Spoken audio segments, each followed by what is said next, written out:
Welcome back. Despite Hamas's resistance, Israeli defense forces facilitated Palestinians' evacuation from northern to southern Gaza by opening the Saladin road across Wadi Gaza. The 4-hour window from 10 a.m. to 2 p.m. saw Palestinians evacuating to southern Gaza.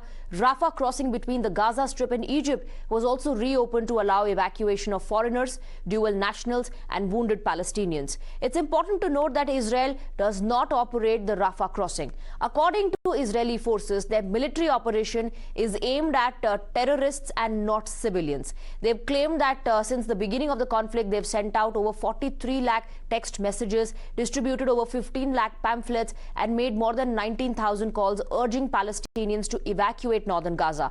The call for evacuation is growing after the Israeli army severed northern Gaza from the rest of the besieged territory and continues to pound it with airstrikes. Israeli forces say that they have encircled Gaza city and now there is a South Gaza and a North Gaza. 35 Israeli soldiers have been killed in action so far. Israel says that Hamas is blocking Gazans from fleeing.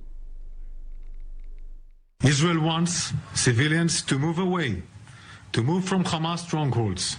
Gazans should not be used as human shields by Hamas. We made almost 20,000 personal calls. People were from Israel on the other side of the line. Live phone calls to neighborhood by neighborhood to keep people in those areas, including Jabalia.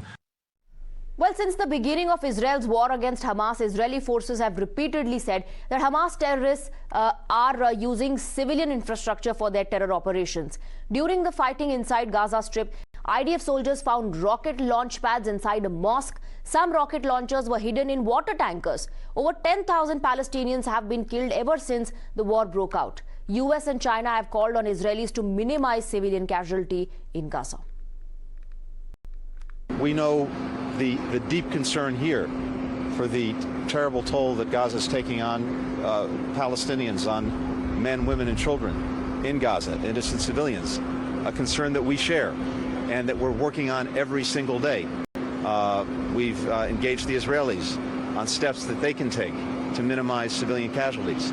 We're working, as I said, very aggressively on getting more humanitarian assistance into Gaza, and we have very concrete ways of doing that, and I think you'll see in the days ahead that assistance can expand in significant ways so that more gets into people who need it and gets to the people who need it, as well as making sure that people can continue to come out of Gaza.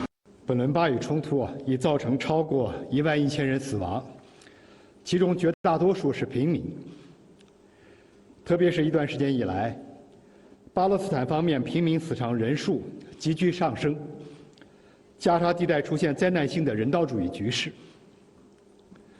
这是对人类良知的拷问，是对国际关系基本准则的践踏。国际社会不应允许这样的惨剧继续下去。